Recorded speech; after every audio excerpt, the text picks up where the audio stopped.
From the Barcelona vs Chelsea game of 2009 to the Real Madrid vs Bayern Munich game of 2017, we all seem to have gotten used to UEFA's corruption over the last few years. Sometimes we wave it away by just dubbing it a controversy and moving on with our lives, but a closer look reveals that it could be bigger than that. Today we'll be taking a deep dive into UEFA's corruption and how they rig the beautiful game. If you have been following European competitions for some time now, you would be familiar with how often controversies seem to pop up in the biggest games. And I'm not talking about small, negligible decisions that everyone can easily overlook. I'm talking about big calls that affect the entire outcome of games and even tournaments. As far as many fans are concerned, the 2009 Champions League semi-final between Chelsea and Barcelona was the height of it all. Chelsea were denied about 3 penalties in that game, which they went on to lose on the away goals rule. Barcelona won that game and went on to win the title and even complete a European treble. The officiating was just truly horrible that night.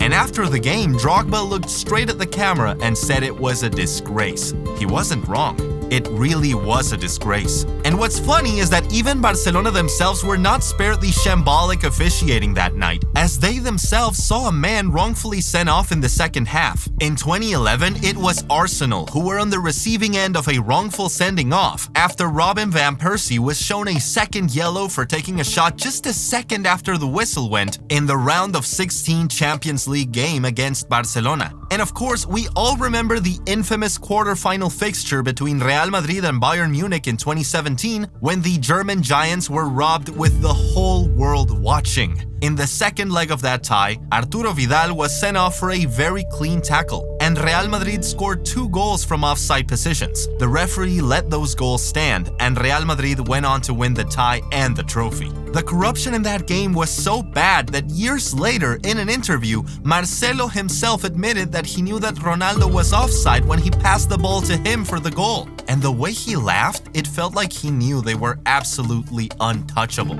7 years later, it was still the same thing in the same fixture, in the same competition. Bayern Munich had a chance to equalize the game in the dying moments of a semi-final clash against Real Madrid. Still, somehow, the referee decided to blow his whistle too early, disallowing Bayern's goal before they could even score it. The ref blew for offside, only for the replay to show that Müller actually was not in an offside position when he passed the ball to De Ligt, who put the ball in the back of the net. With VAR now in existence, the referee was obligated to let the action play out before blowing his whistle, but he failed to abide by that simple rule. Even in finals, we see these things play out. In the 2017 final between Real Madrid and Juventus, we saw Juan Cuadrado get wrongfully sent off. Then, in 2018, when Ramos was supposed to get sent off for a horrible foul that broke Salah's shoulder, the referee looked away. I really could go on and on with instances like this. Mind you, this is not just a Champions League thing.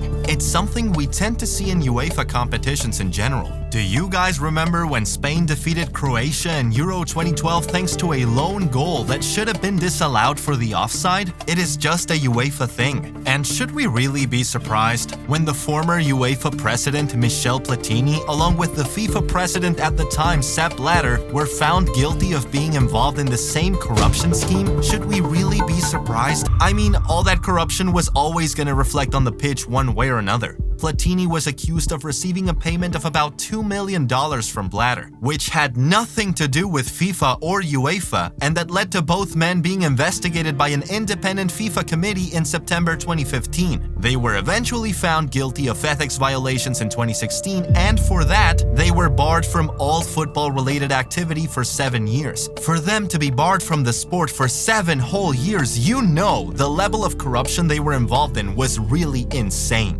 And Platini actually appealed to both the European Court of Human Rights and the Swiss courts, but they both rejected his appeal. And that wasn't even all. The former UEFA president was also named in the Panama Papers, which exposed powerful and wealthy individuals allegedly involved in some form of tax evasion or fraud using offshore accounts in Panama. And guess what? Even after Platini vacated his seat as UEFA president, the corruption didn't stop.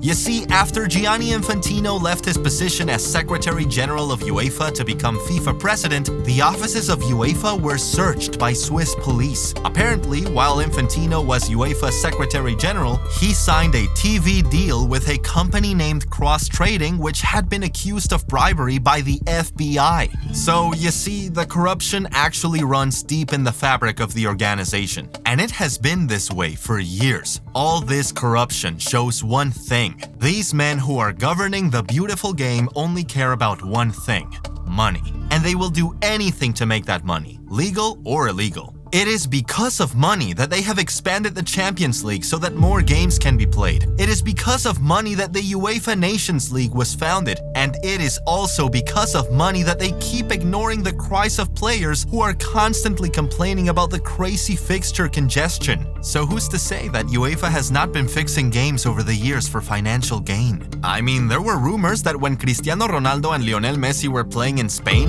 UEFA tried to do everything to make an El Clásico Champions League final happen because it would have raked in an insane amount of money from different sources, but they didn't succeed despite all their efforts. There have also been rumors that UEFA has sometimes manipulated the draw so they could have fixtures that would be more commercially beneficial. And if you remember, this was a huge thing in 2021 when Real Madrid were first drawn to play Benfica in the round of 16 of the Champions League, but it was later changed to a much more heavyweight fixture featuring the star-studded PSG. They said that happened because of a technical error, but you begin to ask questions when you look at how much money they were sure to generate from a storyline about Lionel Messi returning to Real Madrid. But I want to hear from you now. Do you think UEFA is a corrupt body? Do you want to share more instances of UEFA's corruption with us? Get in the comments ASAP.